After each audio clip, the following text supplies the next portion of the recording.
নমস্কার প্রিয় বন্ধুরা, ঠাকুর মায়ের সংসার থেকে আমি সোমশুভ্র। আমি একটা ছোট্ট ভিডিও পরিবেশনা তোমাদের জন্য নিয়ে এসেছি ক্রিসমাস ইভ উপলক্ষে। হয়তো এই ভিডিওটি যখন তোমরা দেখবে তখন হয়তো ক্রিসমাস শুরু হয়ে গেছে, যীশু খ্রিস্টর জন্মদিন শুরু হয়ে গেছে।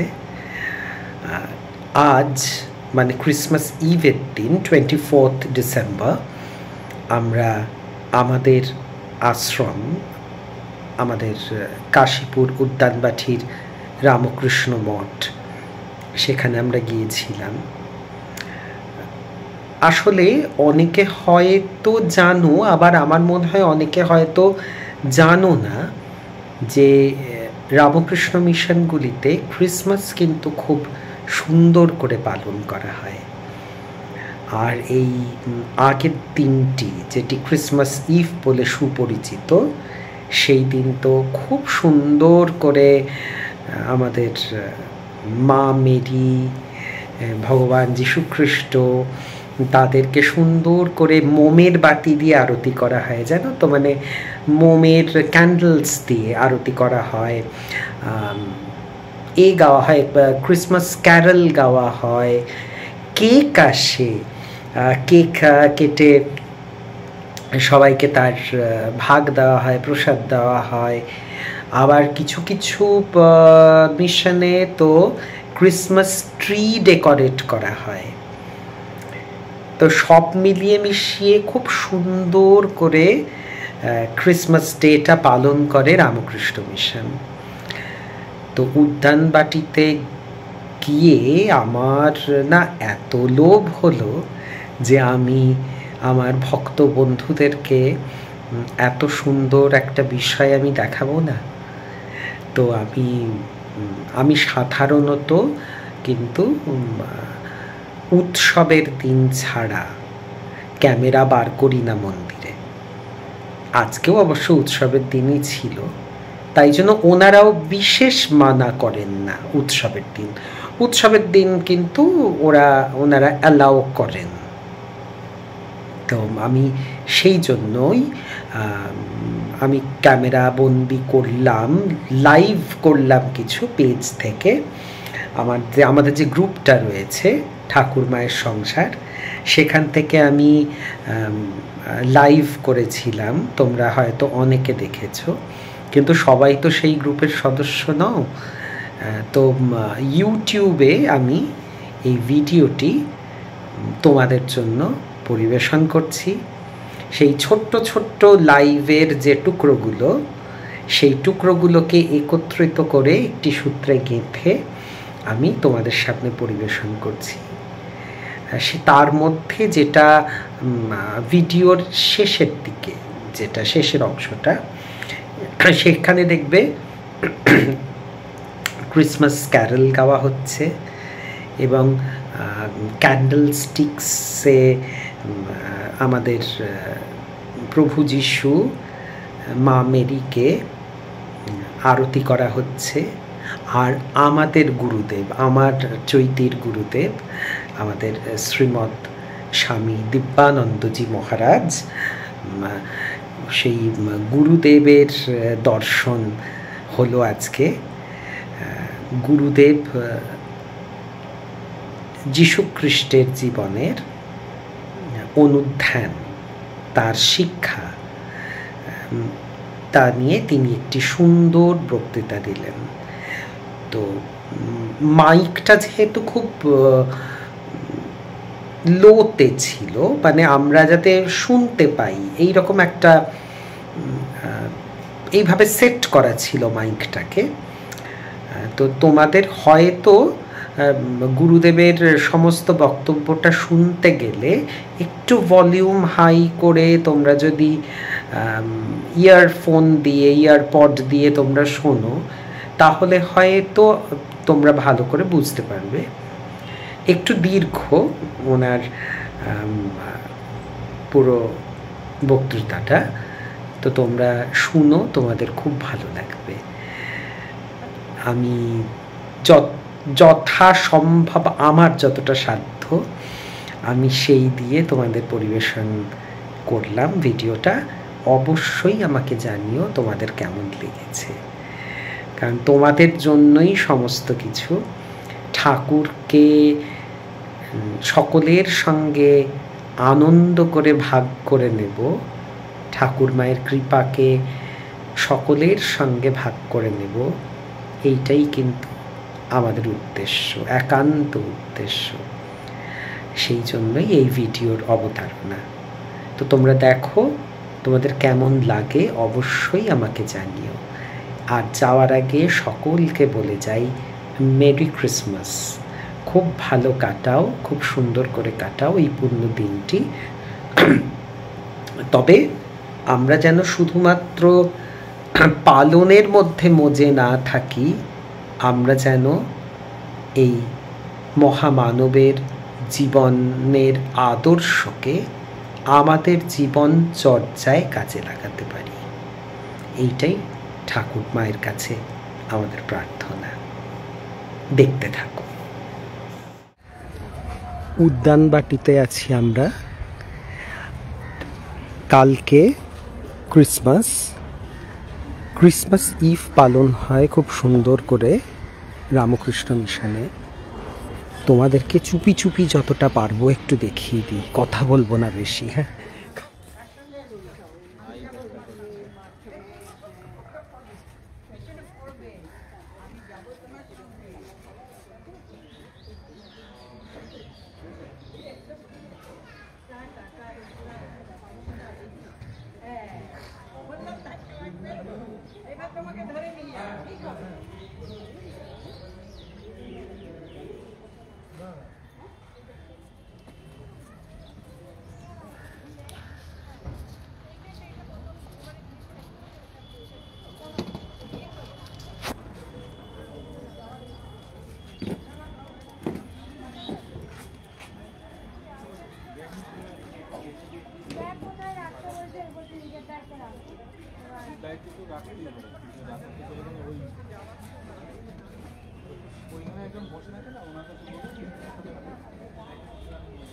কোথায় বসে থাকি আমরা তো ওই যীশু খ্রিস্টের ওইটা, হ্যাঁ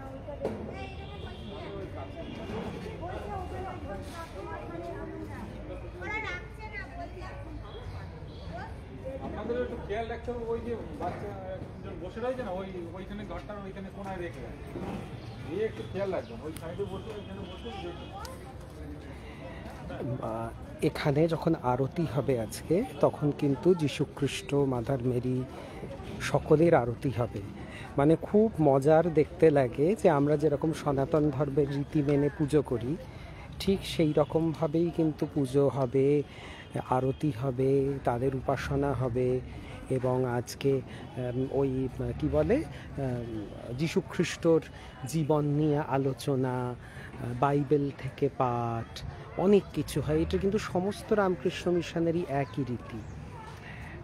তো সেই জন্য আমি লোভটা সামলাতে পারলাম না যে তোমাদের অন্তত একটু হলেও দেখাই যে ঠাকুরের পাশে দেখলে কি সুন্দর করে মাদার মেরির কোলে যিশু, আমাদের অনেকটা কৃষ্ণ যশোদার মতো, তার ছবি, নিচে যীশু খ্রিস্টের চিরপরিচিত যে পট আমরা জানি সেই পট, এবং সুন্দর সেখানে একটা ছোট্ট সুন্দর লাইটিং জ্বলছে, স্টার্স, ক্রিসমাস লাইটস যেগুলোকে বলে, সেই রকম এ করা। হ্যাঁ সোনালি, তুমি আসতে পারলে খুব ভালো হতো।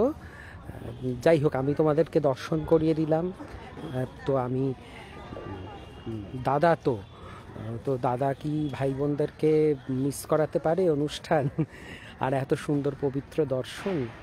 সেই জন্য আমি ওই দূরে দেখো বাইরে বসার কিছু আয়োজন করা হচ্ছে, কারণ ভেতরে সবসময় তো অতটা জায়গা নেই বাইরে। সেই জন্য আমার সঙ্গে আমার এক ভাই বলবো আমি, এক সময় মানে এখনও আমার সহকর্মী, কিন্তু তাকে আমি ভাই বলেই মনে করি।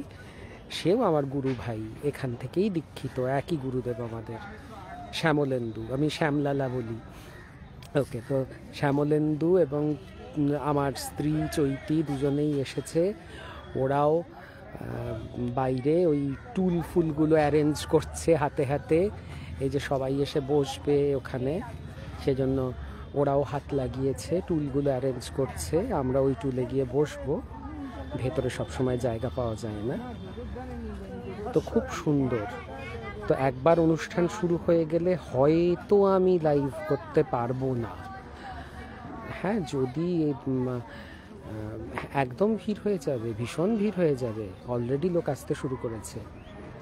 তো সেই জন্য আমি তোমাদেরকে এখনই চুপি চুপি দেখিয়ে দিলাম, তখন যদি অ্যালাউ না করে ক্যামেরা।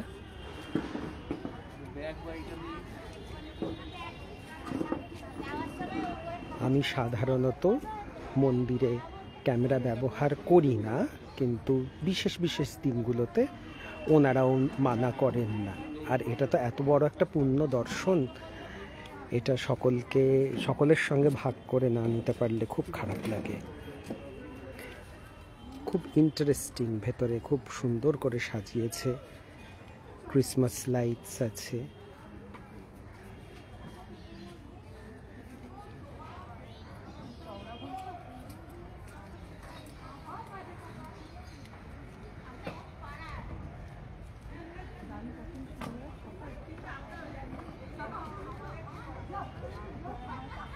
এখন তাহলে লাইভ শেষ করি, যদি সময় সুযোগ পাই তখন আবার না হয় লাইভ যাব, যদি দেখি যেতে পারি, মানে যাওয়ার মতো পরিস্থিতি হয়।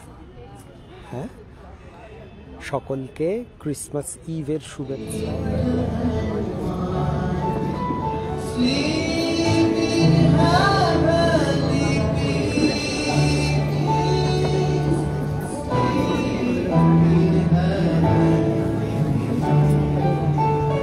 আপনি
আপনারা একটু জায়গাটা ছাড়ুন সামনের দিকে, একটু দেখতে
भगवान যীশু খ্রিস্টের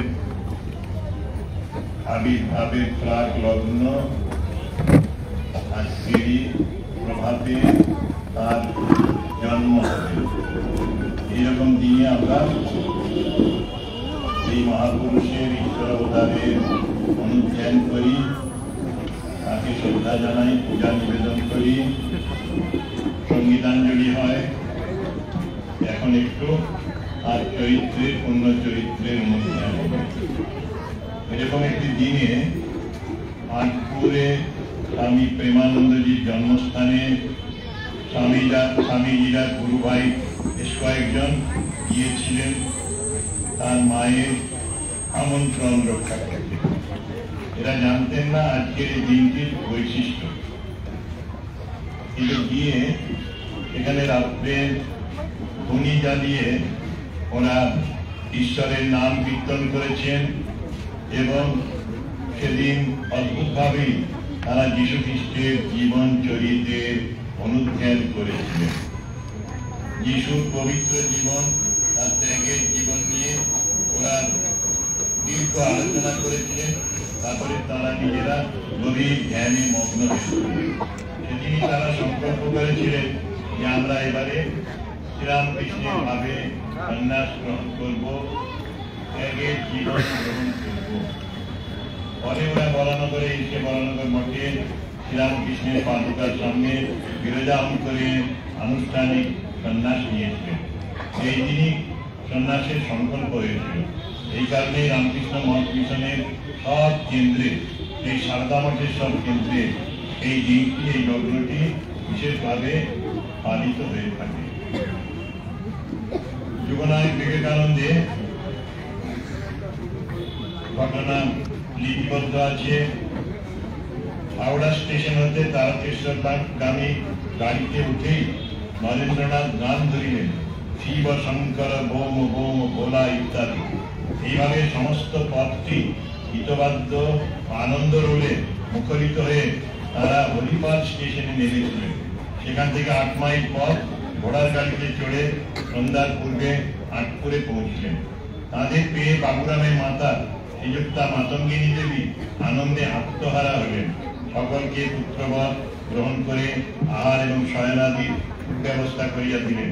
জমিদার গৃহে লোকজনের অভাব না থাকিলেও এদের আদর যত্নের ভার তিনি স্বহস্তে তুলে নিয়েছিলেন, নিজেই সেবা করেছিলেন, আদর করেছিলেন।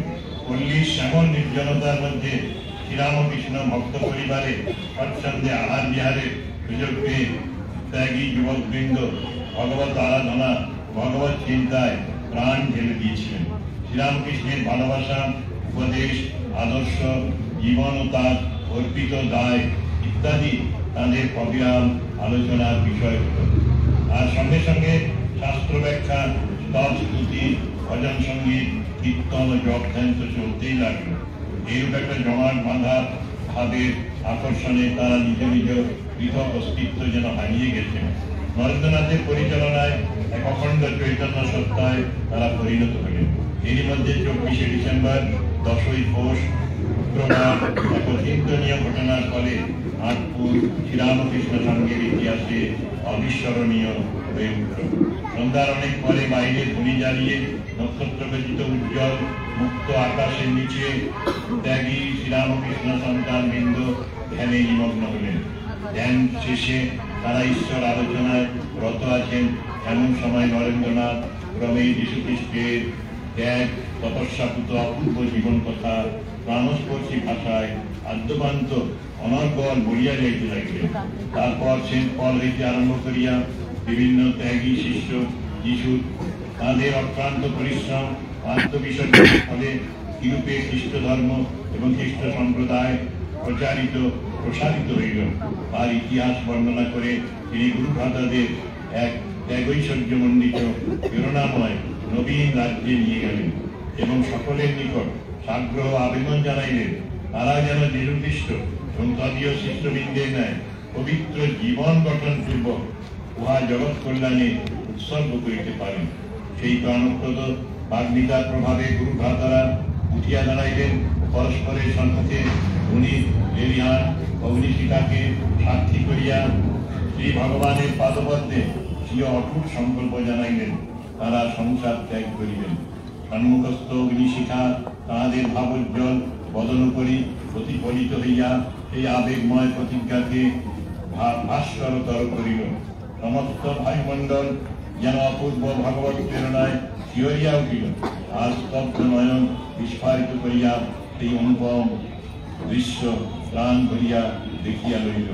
পুনর্বার সাধারণ ভূমিতে তাদের মন নামিয়া আসিলে তারা ভাবিয়া আশ্চর্য হইলেন যে সেই সন্ধ্যাটি ছিল যীশু খ্রিস্টের আবির্ভাবের প্রাক্ক্ষণ শেষমাসি। পরবর্তীকালে সংঘ গঠনে আটপুরের অবদানের কথা স্মরণ করে পূজ্যপাদ স্বামী শিবানন্দ বলেছিলেন, আটপুরেই আমাদের সংঘবদ্ধ হওয়ার সংকল্প দৃঢ় হল। ঠাকুর তো আমাদের সন্ন্যাসী করে দিয়েছিলেন, ওই ভাব আরো পাকা হলো আটপুরে। এইভাবে আটপুরে 1 সপ্তাহ থেকে তারা ফিরে এসেছিলেন এবং সঙ্গের কাজের জন্যই ওই নিজেরা সন্ন্যাস নিলেন ঠাকুরের পাদুকার সামনে বরানগর মঠে। আমরা একটু প্রথমে যীশু খ্রিস্টের জীবনী থেকে একটু অনুধ্যান করি।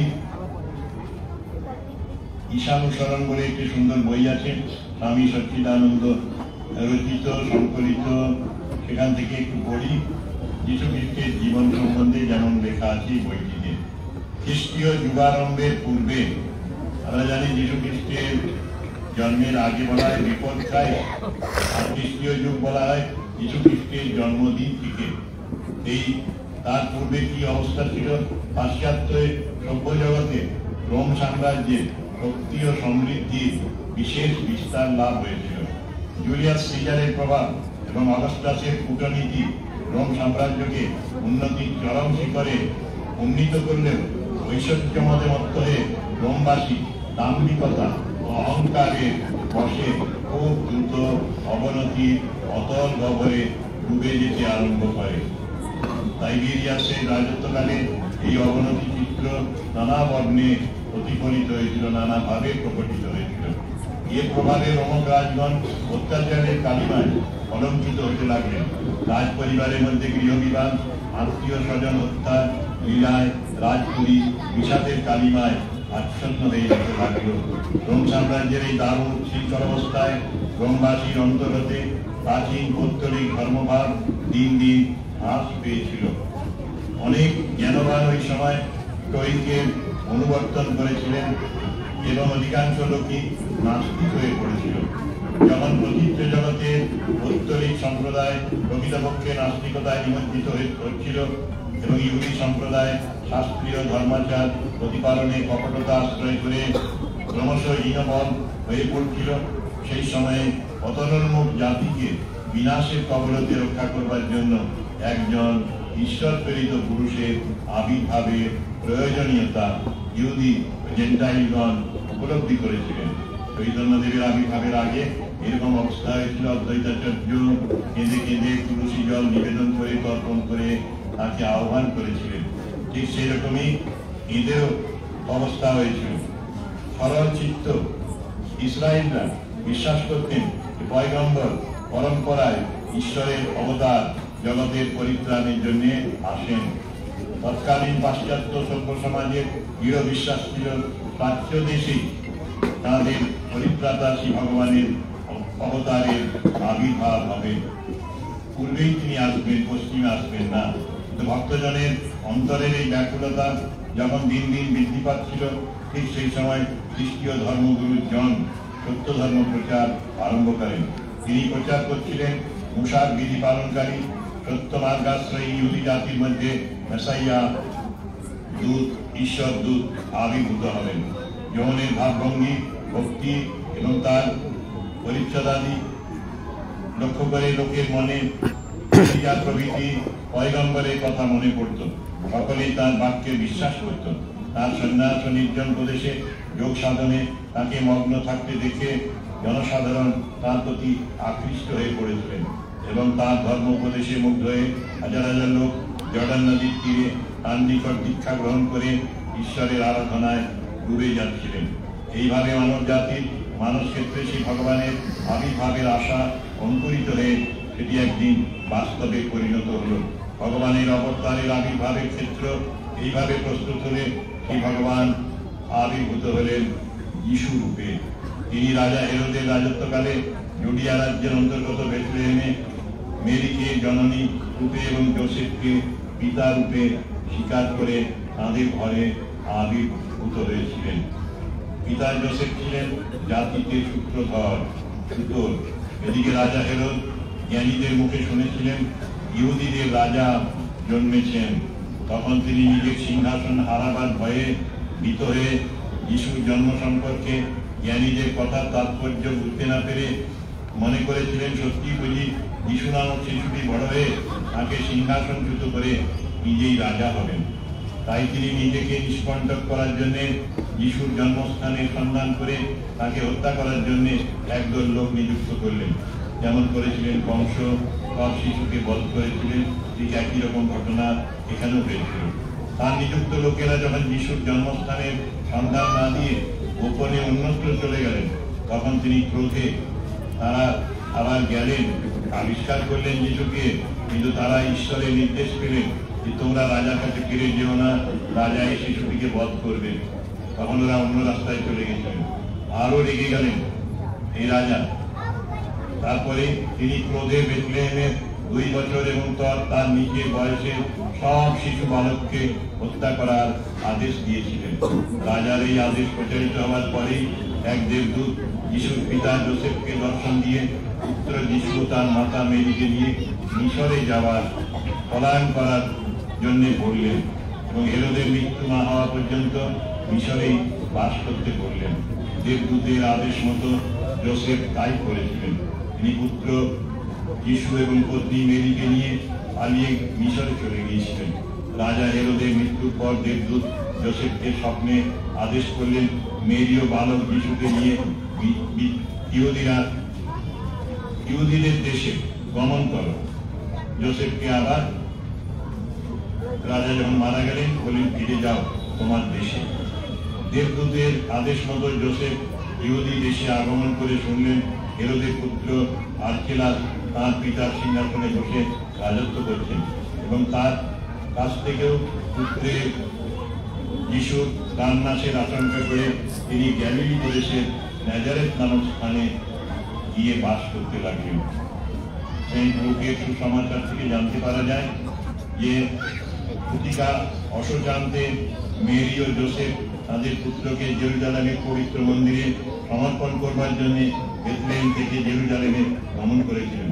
এখানে যথাবিধি কীর্তসমূহ সম্পাদন করে তারা পুত্রকে নিয়ে জন্মভূমি গ্যালিলি প্রদেশের অন্তর্গত নাজারেথ নগরে গমন করেন। এখানে যিশুর বালকোচিত শিক্ষার সঙ্গে সঙ্গে জ্ঞানের বিকাশ হতে থাকে। সেই তীক্ষ্ণ বুদ্ধি এবং প্রতিভা ভবিষ্যতে তাকে আচার্যের পদে অধিষ্ঠিত করেছিল। যিশু বাল্যকালে বিদ্যালয়ে শিক্ষালাভ করেছিলেন কিনা জানা যায় না, তবে তিনি গ্রিক, আর্মেনিয়া, হিব্রু ও ল্যাটিন ভাষা অবগত ছিলেন বলেই অনেকে মনে করেন। 12 বছর বয়সকালে যিশু প্রাথমিক শিক্ষা শেষ করে নীতিশাস্ত্রে বিশেষ উৎপত্তি লাভ করেছিলেন। ওই সময় তিনি একজন সান অফ ল বলে সর্বত্র খ্যাতি লাভ করেছিলেন। Son of law. তিনি মাতৃভক্ত পিতৃভক্ত ছিলেন। তিনি কখনো কখনো পিতার সঙ্গে সূত্রধরের কাজে যোগদান করে পিতার শ্রম লাঘব করেছেন। 30 বছর বয়স পর্যন্ত তিনি সাংসারিক জীবন অতি সাধারণভাবে কাটিয়েছিলেন। বাল্যকালে যিশুর কাজ এবং আচরণে তার অসাধারণ বুদ্ধি পরিচয় পাওয়া গিয়েছে। 12 বছর বয়সে চিরভূষণ করিয়ে ধর্মতত্ত্ব উপদেশকের পদে অভিষিক্ত করার জন্য যখন তার মা বাবা তাকে জেরুজালেম নগরে আনয়ন করেন, তখন থেকেই তার জ্ঞান প্রতিভার কথা প্রবীণ ইহুদি পণ্ডিত সমাজে প্রচারিত হয়েছিল। একদিন মন্দিরে বসে তিনি মনীষীগণের সাথে ধর্মতত্ত্ব বিষয়ক আলোচনায় এমনভাবে অভিভূত হয়ে পড়েছিলেন যে বেলা কি রূপে কেটে গেছে তা আদৌ বুঝতে পারেনি। এদিকে পুত্রকে না দেখতে পেয়ে তারা খুঁজতে খুঁজতে পেলেন যিশুকে। মা আর বাবা বালক যিশু পণ্ডিতগণের সভার মধ্যে নিবিষ্ট চিত্তে বসে তাদের ধর্মতত্ত্বের ব্যাখ্যা শুনছেন এবং মাঝে মাঝে পণ্ডিতদের অমীমাংসিত বিষয়ে মীমাংসা করে সকলের বিস্ময়ের উল্লেখ করছেন। 12 বর্ষের জেরুজালেমে আগমন, 30 বছর বয়সে যোহানের নিকট দীক্ষা গ্রহণের পুরো পর্যন্ত যিশু তার মাতা পিতার সঙ্গে সংসার আশ্রমে ছিলেন। যোহানের নিকট যথাবিধি দীক্ষিত হয়ে ব্যাপটাইজ হয়ে তিনি 40 দিন উপবাসাদির দ্বারা তপস্যা করেছিলেন। এই তপস্যার কালে বহু প্রলোভন তাকে প্রলুব্ধ করে সংকল্পচ্যুত করতে চেষ্টা করেছে, কিন্তু তিনি সেই সকল প্রলোভনের কবলে কখনোই পতিত হননি। তিনি অন্তরে পরম পিতার দিব্যরূপ দর্শন করে নিজেকে পরম পিতারই পুত্র রূপে বুঝতে পেরেছিলেন। এও বুঝেছিলেন যে পরম পিতার ঐশ্বর্যের উত্তরাধিকারী তিনি পরম পিতা হবে। আমরা বলি সোহম, এই সোহম বোধ হয়েছিল তার। I and my father are one, আমি এবং আমার পিতা এক হবে। তাকে দর্শন করলে পরম পিতাকে দর্শন করা হবে। এই অনুভূতির আলোতে তার অন্তর আলোকিত হয়ে উঠল। পৃথিবীর লোক তার মুখমণ্ডলে দিব্য প্রভা দর্শন করে বিস্মিত হয়, তার চরণে প্রণত হয়ে তার উপদেশামৃত ভিক্ষা করতে থাকে। তিনিও আত্মদর্শনের শক্তিতে শক্তিমান হয়ে আগত বিশ্বাসী জিজ্ঞাসুদের ভক্তি বিশ্বাসের কথা উপদেশ করে অমৃত লোকের সন্ধান দিতে শুরু করলেন। এরপর যিশু তার তপস্যালব্ধ জ্ঞানের আলো বিতরণ করছেন। তিনি নিজ ধর্মমত প্রচার করার জন্য 3 বৎসর কাল নানা অলৌকিক কাজ দেখিয়েছেন। সাধারণ লোককে দলে দলে তাঁর ধর্মমত গ্রহণ করার জন্য প্রেরণা দিয়েছেন এবং সাধারণের মধ্যে তাঁর ধর্মমত প্রচার করার জন্য তিনি 12 জন পার্ষদ নির্বাচিত করেছিলেন। এই 12 জন পার্ষদের কোনো প্রকার সামাজিক প্রতিষ্ঠা ছিল না, অনেকে জেলে ছিলেন। অতি সাধারণভাবে তারা জীবনযাপন করতেন, কিন্তু যিশু দিব্য সংস্পর্শে আসার পর তাদের সরল বিশ্বাস ভক্তি বলে তারা প্রত্যেকেই আধ্যাত্মিক শক্তিতে শক্তিমান হয়ে উঠেছিলেন এবং তারা তাদের নেতা ভগবান যিশুর আদেশ অনুসারে জনসাধারণের মধ্যে যিশুর মতবাদ প্রচার করতে থাকেন। তৎকালীন প্রচলিত আচার এবং ধর্মবিশ্বাসের উপর আঘাত এনে যিশু তার পার্শ্বদরা ধর্ম প্রচার করতে থাকায় ইহুদি পুরোহিতকুল যিশু ও তার পার্শ্বদের উপর দিন দিন ক্রুদ্ধ হয়ে উঠতে থাকে। জেরুজালেমের পবিত্র মন্দিরে উৎসবের দিন ইহুদিদের সাথে তার গুরুতর মতদ্বৈত উপস্থিত হয়। সেই মতদ্বৈতের ফলে ইহুদি পুরোহিতরা তাকে প্রস্তর নিক্ষেপ দ্বারা হত্যা করার ভয়ও দেখায়। এই ঘটনার পর তিনি নানা স্থানে ঘুরে বেড়াতে থাকেন। অতঃপর তিনি তার অন্তরঙ্গ ভক্ত ল্যাজারাসের মৃত্যু সংবাদ শুনে ল্যাজারাসের জন্মস্থান বেথানি গ্রামে গমন করেন। তথায় তিনি নিজের আধ্যাত্মিক শক্তির বলে সমাহিত ল্যাজারাসকে প্রাণদান করে জনসাধারণের মহাবিস্তারের উদ্রেক করেছিলেন। ল্যাজারাসের 2 বোন, তারা ছিলেন যিশু ভক্ত। যিশুর অনুপস্থিতিতে বা যিশুর সাথে অনেকদিন দেখা হয়নি, ল্যাজারাস মারা গেছেন, খবর দেওয়া হয়েছে। তিনি এসে খবর পেয়ে খবরের উপর থেকে ডাকলেন, Lazarus Kamat, Lazarus Kamat. Lazarus বেরিয়ে এলো কবর থেকে এবং স্বাভাবিক জীবনযাপন করতে লাগলো। পুরোহিতরা আরো উত্তেজিত হলেন, আরো বিস্মিত হলেন। যিশুর এই শক্তির প্রকাশে সানহেদ্রিনগণ, এরা যিশুর বিরোধী, উত্তেজিত হয়ে তাকে হত্যা করার জন্য ষড়যন্ত্রে লিপ্ত হয়ে গেল। একদিন প্রকাশ্য বক্তৃতার সময় যিশু বিদ্বেষী ইহুদিদের প্রতি অভিসম্পাদ পূর্বক বলেছিলেন, woe unto you scribe and Pharisees, hypocrites, ভণ্ড বলেছিলেন ওদের। ইহুদিরা তার এই ঘৃণাসূচক বাক্যে এইরূপ ক্রুদ্ধ হয়েছিল যে তারা অবিলম্বে তাকে হত্যা করার জন্য মন্ত্রণা করতে থাকে। অবশেষে তার পশ্চাৎ অনুগমন করে তাকে ধরে তারা বন্দী করেছিলেন। এইভাবে তার অন্তিম লীলা এসে গেল। তাকে ওরা 3 বার বিচার করেছিলেন রাজদূত, যিনি বিচারকেরই কাজ করতেন, পিলেট। তার মাধ্যমে তিনি বললেন, এর তো কোনো দোষ দেখি না, একে মুক্তি দাও, বন্দি দশাকে। উত্তেজিত জনতা বলল, না, একে মেরে ফেলতে হবে। তখন তিনি আবার এই বিচার পাঠিয়ে দিলেন রাজার কাছে। রাজাও একই রকমের বিচার দিলেন যে যিশুর মৃত্যু হবে না, মৃত্যুদণ্ড হবে না, যিশুকে মুক্তি দাও। উত্তেজিত জনতা পুরোহিতদের দ্বারা উত্তেজিত হয়ে তারা বলেন, না, মৃত্যুদণ্ড দিতে হবে। আবার রাজা রেফার করলেন বিচারক পিলেটের কাছে, তার প্রতিনিধির কাছে। তিনিও একই কথা বললেন, কিন্তু জনতা মানতে চাইলেন না। শাসক হিংস্র, ক্রুদ্ধ হয়েছেন যিশুর প্রতি। যিশুর জনপ্রিয়তা তারা সহ্য করতে পারছেন না। ইতিমধ্যে 1000 মানুষকে তিনি সুস্থ করেছেন, অন্ধদের দৃষ্টিদান করেছেন, অন্ধদের সুস্থ করে তুলেছেন। তাই তাদের যে ব্যবসা, তাদের পৌরোহিত্য, তা নষ্ট হয়ে যাচ্ছে। এই কারণেই তারা যিশুকে ইমিডিয়েট হত্যা করার জন্য বিচার করতে বললেন। ভয় পেয়ে বিচারক দুঃখের সাথে মৃত্যুদণ্ডের আদেশ দিয়েছিলেন। এইভাবে যিশুর বিচার হলো, বিচারের নামে প্রহসন হলো। ইংরেজ আমলে যেমন আমাদের বিপ্লবীরা বিনা বিচারেই বা বিচারের নামে প্রহসনের মাধ্যমেই তাদের ফাঁসি মঞ্চে ঝোলানো হয়েছিল, যিশুকেও সেই রকমই মৃত্যুদণ্ড বরণ করতে হয়েছিল। কিন্তু যিশু মৃত্যুর সময়ও বলেছিলেন, যখন ক্রুশবিদ্ধ করে তাকে মারা হবে, নির্মম ভাবে বর্ণনা করা যায় না, এত কষ্টকর, উলঙ্গ করে ওই যে ক্রুশের মধ্যে তাকে বদ্ধ করা হবে সেটিকে অনেক দূর বহন করতে বলা হলো। তারপরে 2 জন দস্যুর সাথে 3 জনকে ওই রকম ফাঁসির মতোই মৃত্যু দেওয়া হলো, মৃত্যুদণ্ড। যিশুকে যখন পেরেক পোতা হচ্ছে, তখনও তিনি বলেছিলেন, হে ভগবান, এদের ক্ষমা করে দিও, এরা জানে না কি করছে। আজও যিশুকে এই জন্যই মানুষ শ্রদ্ধা করেন যে চরম বিপদের সময়, চরম কষ্টের সময় তিনি হত্যাকারীকেও ক্ষমা করে দিয়েছেন। ক্ষমা হলো একটি ঈশ্বরের বড় গুণ। এই যিশুর জীবনে পাই আমরা। যিশু যখন জনপ্রিয় হয়েছে সেই সময় দলে দলে মানুষ আসছেন, একদিন তাকে অনুসরণ করেছে অনেক লোক।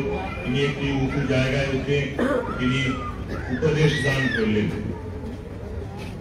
পাথরের মতো জায়গাটি একটি ছোট্ট পাহাড় টিলা, তাই এই উপদেশগুলিকে বলা হয় সারমন অন দি মাউন্ট। যিশুর শৈল উপদেশ, তার যত উপদেশ আছে তার সার মর্ম এর মধ্যে পাওয়া যায়। 10টি সারমন ছিল, উপদেশ ছিল তার বিশিষ্ট উপদেশ। প্রথমটি হলো অন্তরে যারা দিনহীন তারাই প্রকৃত সুখী, কারণ ধর্মরাজ্য তাদের। চৈতন্যদেব বলেছিলেন তৃণাদপি শুনিছেন। সেই রকম যাদের জীবন, যাদের অহংকার অভিমান নেই, যারা দিনহীন তারাই প্রকৃত সুখী, কারণ ধর্মরাজ্য তাদের। Kingdom of haven is there's. যারা শোকার্ত তারাই প্রকৃত সুখী, ধন্য, কারণ তারা ঈশ্বরের কাছ থেকে সান্ত্বনা পাবে। আমরা জানি কুন্তী দেবী ভগবান কৃষ্ণ বর দিতে চাইলে বলেছিলেন, আমাকে দুঃখে রাখো, শোকে রাখো, যাতে করে তোমার কথা মনে হয়। যিশুও ঠিক এই ধরনেরই উপদেশ দিলেন, বলেন যারা শোকার্ত তারাই প্রকৃত সুখী, ধন্য, কারণ তারা ঈশ্বরের কাছ থেকে সান্ত্বনা পাবে। যাকে কেউ সান্ত্বনা দিচ্ছে না, দেবে না, তাকে ভগবানই সান্ত্বনা দেবেন। তৃতীয়, যারা সংযত তারাই প্রকৃত সুখী, কারণ তারাই পৃথিবীর অধিকারী হবে। যারা সংযম অভ্যাস করবে তারাই এই পৃথিবীর অধিকারী হবে। যারা সংযত জীবন, যাদের ইন্দ্রিয় যার সংযত, তারাই প্রকৃত সুখী হবেন। দুঃখের কারণ অসংযম, সংযম নেই। আজকে একজন এসেছিলেন, বলছিলেন আমি স্বপ্নের অবতারিণী মাকে দেখেছি। যাবার সাথে সাথে বললেন, মহারাজ আমি আমার রাগটাকে কন্ট্রোল করতে পারছি, সব সময় রেগে যাচ্ছে, কুসংস্কার, ছোঁয়াছুঁয়ির ভাব, আর এদিকে ভগবানকে দর্শন করছে। কি হবে? কিছুই হবে না। আদৌ তিনি মা কালীকে দেখেছেন না মায়ের বেশি আমাদের তারকেশ্বরের কাছে রেল লাইনের ধারে এই সময় সেজে সেজে বেড়ায়? সত্যি মাকে দেখলে পরে, স্বপ্নের মাকে দেখলে তোমার জীবনে এই যারা সংযত তারাই প্রকৃত সুখী, কারণ তারাই পৃথিবীর অধিকারী হবে। যারা ন্যায়ের জন্যে, সর্বোত্তমের জন্যে উদিত এবং তৃষিত তারাই প্রকৃত সুখী, কারণ তাদের ক্ষুধা তৃষ্ণা পরিতৃপ্ত হবে। ঠাকুর বলছেন, লোকে মার ছেলের জন্যে কোটি কোটি কাঁদে, তার জন্যে কাঁদে কই? এই ন্যায়ের জন্যে, সর্বোত্তমের জন্যে যারা তৃষিত উদিত বোধ করে, একটা মুহূর্ত ভালো লাগছে না, সত্যি সংসারে অনেক পেয়েছি, কিন্তু এ কিছুই আমাকে শান্তি দিতে পারলো না। এই সময়ে যদি সত্যি সত্যি হাঙ্গার হয়, ফাস্ট হয়, তৃষ্ণা হয়, ক্ষুধা হয়, ভগবানকে পাওয়ার জন্য, ভগবানের জন্য একটু যদি কাঁদে, তারাই ধন্য। যদি বললেন যারা ন্যায়ের জন্য, সর্বোত্তমের জন্য উদিত তৃষিত তারাই প্রকৃত সুখী, কারণ তাদের ক্ষুধা তৃষ্ণা পরিতৃপ্ত হবে। তাদের ওই ঈশ্বরকে পাওয়ার ক্ষুধা কেঁদে কেঁদে ডাকলে নিশ্চয়ই তিনি দেখা দেবেন। তৃষিত তৃষ্ণাও চলে যাবে, কারণ তাদের ক্ষুধা তৃষ্ণা পরিতৃপ্ত হবে। ঠাকুর দেবেন, ভরিয়ে দেবেন আনন্দ শান্তি। পরে বললেন যারা দয়া করে, ওই যে ভগবান যিশু যেমন দয়া করলেন, ক্ষমা করে দিলেন, তারাই প্রকৃত সুখী, কারণ তাদেরও দয়া করা হবে। Each action has an equal and opposite reaction. তুমি যদি অপরকে দয়া করো, তুমিও দয়া পাবে। আর দয়া মানে ঠাকুর আবার দৃষ্টিটা পাল্টে দিয়েছেন, জীবে দয়া নয়, জীব জ্ঞানে জীব সেবা। যারা অন্তরে পবিত্র তারাই প্রকৃত সুখী, যেহেতু তারা ঈশ্বরকে দেখতে পারে। যাদের মধ্যে কপটতা নেই, ভণ্ডামি নেই, ভাবে ঘরে চুরি নেই, যাদের অন্তর শুদ্ধ পবিত্র, তারাই তার দেখা পাবে। Blessed are the pure in heart, for they shall see God. এটি যিশুর কথা যে যারা অন্তরে পবিত্র তারাই প্রকৃত সুখী, যেহেতু তারা ঈশ্বরকে দেখতে পাবে। পরে বলছেন যারা শান্তিকৃত, যারা শান্তির জন্য কাজ করে তারাই ধন্য, যেহেতু তারাই ঈশ্বরের সন্তান বলে অভিহিত হবে। ঈশ্বরের সন্তান যারা, তারা কোনোদিনই ঝগড়া করবে না, ঝগড়া মেটাবে। অশান্তি দূর করার জন্য তারা জীবন পণ করবে। দুইটি ক্লাবের মধ্যে খুব যুদ্ধ, ফুটবলে খুব ভালো খেলে ত্রিপুরায়, ওদের মাঝে একটা পুকুর আছে। আমি তখন ছিলাম ত্রিপুরায়। একটা দল উইনার হয়, একটা দল রানার্স হয়, প্রত্যেকটা ম্যাচে স্টেট লেভেলে। একজন ভদ্র মহিলা ওদের ঝগড়াঝাটি থামিয়ে দিলেন এবং দুটো দলকে ইউনাইট করে দিলেন। তখন দুই দলই ন্যাশনাল লেভেলে এগিয়ে গেল। স্টেট লেভেলে ছিল, সেখান থেকে ন্যাশনাল লেভেলে তারা উন্নীত হল, দুইজন মিলিত। সত্যি যারা শান্তিপ্রিয়, যারা বিবাদ ভঞ্জন করে, তারাই শান্তি পাবে এবং তারা ঈশ্বরকে দেখতে পাবে। যারা শান্তিপ্রিয় তারাই ধন্য, যেহেতু তারাই ঈশ্বরের সন্তান বলে অভিহিত। বড় বড় মানুষরা তারা এই অশান্তি দূর করে শান্তি আনার জন্য কাজ করে। এখন নোবেল প্রাইজ দেওয়া হয় বটে, কিন্তু কতটা শান্তি করে জানি না। কিছু করে, কিছু মানুষের দুঃখ দূর করার জন্য নানা প্রজেক্ট করে, চেষ্টা করে, তার মাধ্যমে যথাসাধ্য শান্তি হয়। যারা শান্তিপ্রিয় তারাই ধন্য, যেহেতু তারাই ঈশ্বরের সন্তান বলে অভিহিত হয়। অষ্টম উপদেশ, শৈলোপদেশের ন্যায়ের জন্য যারা নির্যাতন সহ্য করে তারাই প্রকৃত সুখী, কারণ ধর্মরাজ্য তাদের। যারা প্রকৃত ভক্ত, যারা প্রকৃত ভগবত ভক্ত, তারা ন্যায়ের জন্য অনেক নির্যাতন সহ্য করে। আমাদের ঠাকুর তো অবতার, কিন্তু তাঁকেও আল্লাহ পুরোহিত কালীঘাটে জুতো দিয়ে তার মাথা ঝোলে দিয়েছে। তিনি কিচ্ছু বলেননি। অনেক পরে মথুর জেনেছিল। মথুর বলল, বাবা আমাকে কেন বলনি? তার ঘাট থেকে ঝড় থেকে মাথাটা ফেলে দিতাম। কিন্তু ঠাকুর ক্ষমা করে দিয়েছেন, দয়া করে দিয়েছেন। ঈশ্বরের জন্য নির্যাতন সহ্য করেছেন। উনি বলেছিলেন চন্দ্রহান্ডার যে তুমি কিভাবে আমার মালিককে বশ করেছো আমাকে বলে দাও। ঠাকুরের সাড়া নেই, শব্দ নেই, মুখ বসে তখন কাটাতেন গঙ্গার তীরে। ওই সময়ে ঠাকুরের মাথায় পা রেখে ঘষে দিয়েছেন। এতটা সহ্য করেছেন শ্রীরামকৃষ্ণের মতো মানুষ, কিন্তু বলেননি কাউকে। এটি হলো মহিমা। যিশু যেমন বলছেন এদের ক্ষমা করে দাও, উনি অন্তর থেকে যেন এই হালদারকে ক্ষমা করার জন্য বলেছিলেন। ন্যায়ের জন্য যারা নির্যাতন সহ্য করে তারাই প্রকৃত সুখী। আমাদের স্বাধীনতা সংগ্রামীরা যারা বেঁচে ছিলেন তারাও কিন্তু জেলখানায় প্রচুর নির্যাতন সহ্য করেছিলেন। তারা অন্যায়ের জন্য জেলে যাননি, সবাই ন্যায়ের জন্য জেলে গিয়েছিলেন। প্রত্যেকে ফাঁসি তো দিয়েছে, তাছাড়া যারা বেঁচে ছিলেন তাদের অকথ্য নির্যাতন করেছে। হাড়গুলো ভেঙে দিয়েছে, বস্তায় ঢুকিয়ে লাঠি মেরে মেরে। এরকমের অনেক বিবরণ আছে। স্বাধীনতা সংগ্রামীদের জীবনী পড়লে বোঝা যায়। ন্যায়ের জন্য যারা নির্যাতন সহ্য করে তারাই প্রকৃত সুখী। ওদের যদি চিঠি তোমরা পড়ো, একটা বই আছে বিখ্যাত সর্বাধিনায়ক মাস্টার দাস সূর্য সেন। তার শেষ পাতায় শেষ সময়ে ফাঁসির আগের দিনে, দুদিন আগে স্বাধীনতা সংগ্রামীরা আগে মা যাদের বেঁচে আছেন মাকে, কারো দিদি আছেন বেঁচে দিদিকে, কারো বৌদি ভালোবাসতেন বৌদিকে শেষ চিঠি পাঠিয়েছেন। তখন বোঝা যায় স্বর্গরাজ্যের মধ্যে তারা বাস করতেন। অনেকের ওজন বেড়ে গিয়েছিল এই অবস্থায়। কানাইলালের 16 পাউন্ড ওজন বেড়ে গিয়েছিল ফাঁসির আদেশ পেয়ে। আমাদের একটা অসুখ হলে মুখ শুকিয়ে যায়, রোগা হয়ে যায়, আর এরা মৃত্যুর সময় হাসতে হাসতে ফাঁসি মঞ্চে গিয়েছেন। স্বর্গরাজ্য তাদেরই। উপেন্দ্রনাথ বন্দ্যোপাধ্যায় লিখেছেন, আমরা পরমাংশ দেখিনি, কিন্তু কানাই লালকে দেখে মনে হলো কানাই ছিল পরমাংশ। তা নইলে এই হাসির আগে ওজন বাড়িয়ে ফেলছে। খাওয়া দাওয়া তো নেই, কি খেতে দিত ব্রিটিশ সরকার? কিচ্ছু না। অল্প খেয়ে তারা জীবন ধারণ করতে নেমে করছে।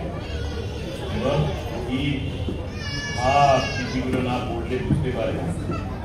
আমরা অমৃত লোকে যাত্রা করেছি, কেউ কেউ বলছেন বেদামেতম পুরুষম মহান্তম ইত্যাদি, যে আমি জেনেছি সেই অমৃতকে, অমর আত্মাকে, তাকে জেনেই মানুষ মৃত্যুকে জয় করতে পারে। মৃত্যু আমাদের কাছে শত্রু নয়, মৃত্যু আমাদের বন্ধু। ঈশ্বরের জন্য, ন্যায়ের জন্য যারা নির্যাতন সহ্য করে তারাই প্রকৃত সুখী, কারণ ধর্মরাজ্য তাদের। আমরা খুব আরামে থাকি, বাবু সম্প্রদায়ের লোক আমরা, বাবু বললে খুশি হই। মেয়েরা যারা চাকরি করে তাদের যখন ম্যাম বলে তারা ভীষণ খুশি হয়। ম্যাম শব্দটা বাবুরই একটা রূপ, যে আমার স্বামী বাবু আর আমি ম্যাম। এই ম্যাম যারা থাকে তারা কোনোদিনই নির্যাতন সহ্য করতে পারবে না। একটু নির্যাতিত হলে কষ্ট পেলে কান্নাকাটি করে।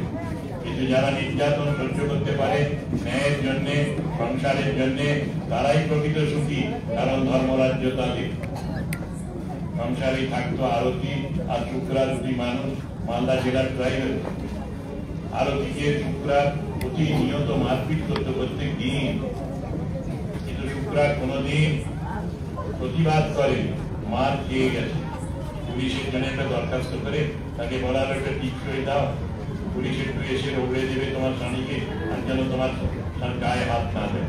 সে বলো বাবা, পুলিশের কাছে স্বামীর নামে নালিশ করতে পারবো না, সহ্য করবো। স্বামী হলো দেবতা, স্বামী দেবতা। যেমন আগে বলা হতো যদি তুমি আমার গুরু পুরী বাড়ি যায়, তথাপি আমার গুরু নিত্যানন্দ রায়। সংসার করার জন্য, সংসার তো আশ্রম, এই সংসার করার জন্য নির্যাতনটিকে এই আরতি পাহাড়ি সহ্য করেছেন সারা জীবন বিবাহের পর থেকে। একদিনও যায়নি যে মার খাই। আমাদের চোখের সামনে একদিন ওটা বাঁশ দিয়ে মেরেছিল, তখনই আমরা একটা চিঠি ড্রাফট করেছিলাম। সেই চিঠি ও টিকসই দিল না, ওরা কদিন বাঁচবো, মার খেতে খেতেই মরবো না। স্বামী হলো দেবতা। সত্যি অপূর্ব আদর্শ, সতীর আদর্শ, এই নির্যাতন সহ্য করা।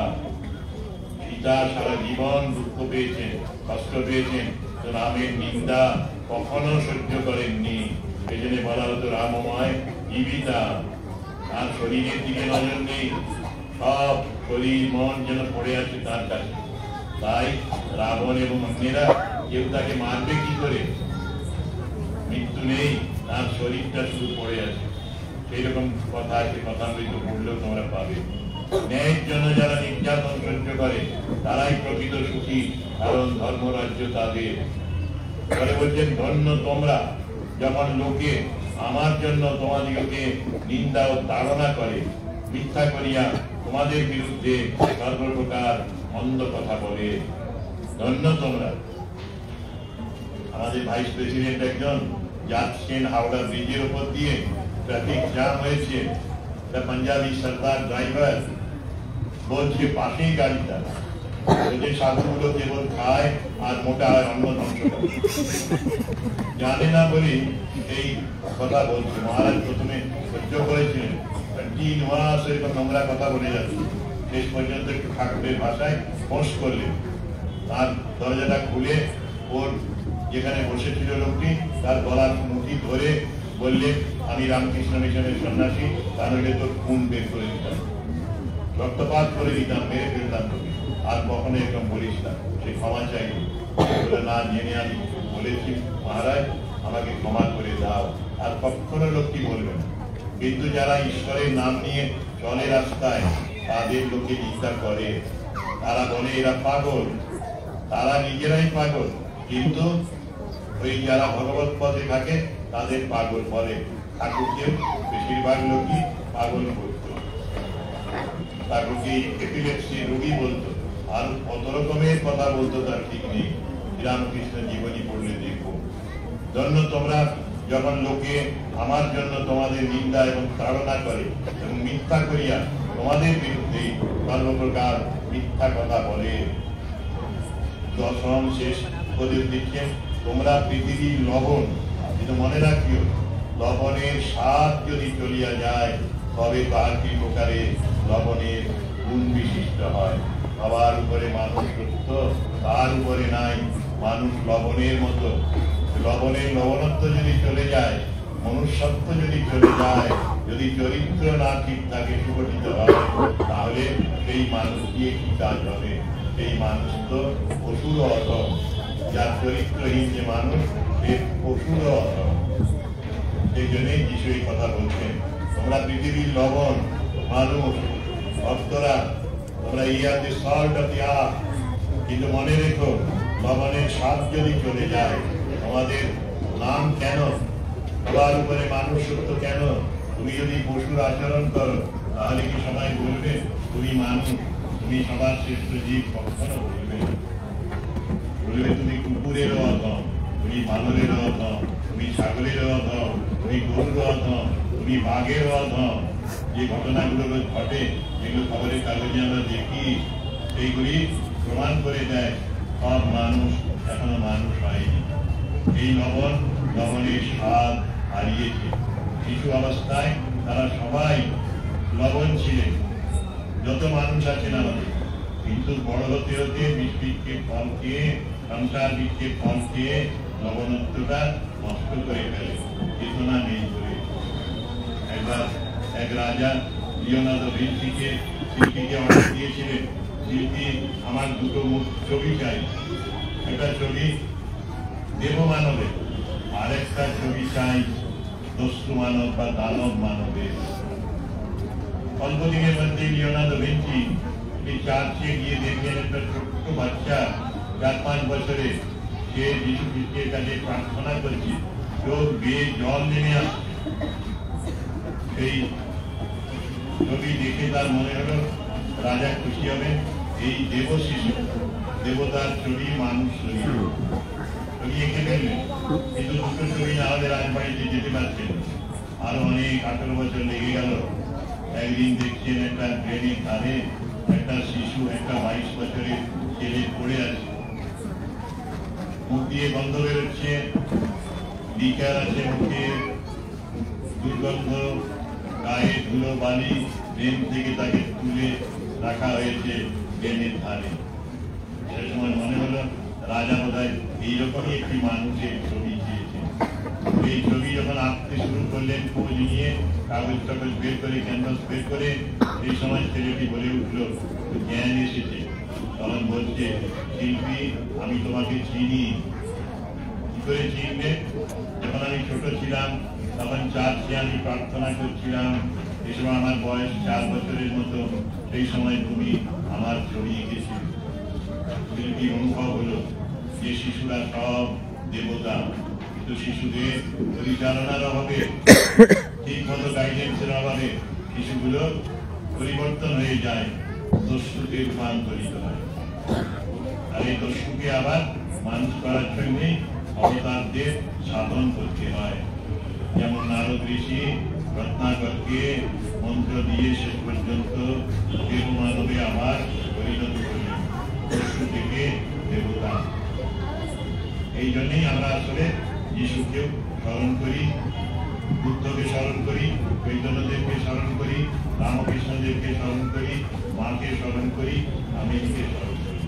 এটাই আমাদের সাধনা, ওই দেবত্ব লাভ করা, দেবতার গুণ, এটা আমাদের ছিল, এটাকে হারিয়ে ফেলেছি, এটাকে আবার আছে দেবতা। আমি যে বললেন ধর্ম হলো মানুষের অন্তর্নিহিত দেবত্বের প্রকাশ, শৈশবের পূর্ণ প্রকাশ থাকে, তারপরে যেন আবৃত হয়ে যায় দেবী শ্রীকে ফলকে।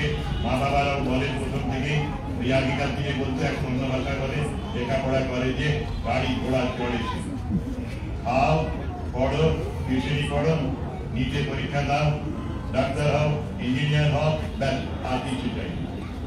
3 দিন আগে এক বাবা এলেন, এসে বলে আমার ছেলেকে ইঞ্জিনিয়ার করলাম, ও খুব ভালো চাকরি পেল, 1.5 লাখের উপর প্যাকেজ মান্থলি। এই ছেলে 1 বছরের মধ্যে পাগল হয়ে গেল। তাকে নিউরোলজি ডাক্তার, সাইকিয়াট্রিক ডাক্তার দিয়ে দেখাচ্ছি কতটা ভালো হবে, সন্দেহ করছে না। সত্যি ছোটবেলায় গাইড করেন, কেবল খাইয়েছেন, করিয়েছেন, পড়াশোনার ব্যবস্থা করে দিয়েছেন। যে বিষয়ে একটা মাস্টার পারেনি সেখানে হয়তো 2টো মাস্টার দিয়েছেন। 7টা বিষয়ে অনেকে 10খানা মাস্টারের কাছে পড়ে। আবার কি দারুণ রিচ খায়, নিউট্রিশন দরকার, খুব ভালো খাওয়াতে হবে, ওজন বাড়িয়ে ফেলে, কিন্তু ওই ভালো ফলো করে, চাকরিও পায়। 1.5 লাখ টাকার প্রথম মাসে 1,50,000 বা 20,000 স্যালারি পেয়েছিল। কয়েক মাস পরে পাগল হয়ে গেল ছেলেটা। এরকম অনেক সংখ্যায় আছে। এদের জন্য ঔষধ দরকার, এরকম মহাপুরুষের চরণ আশ্রয়। ওম শান্তি শান্তি শান্তি। হরি ওম তৎসৎ। শ্রী রামকৃষ্ণ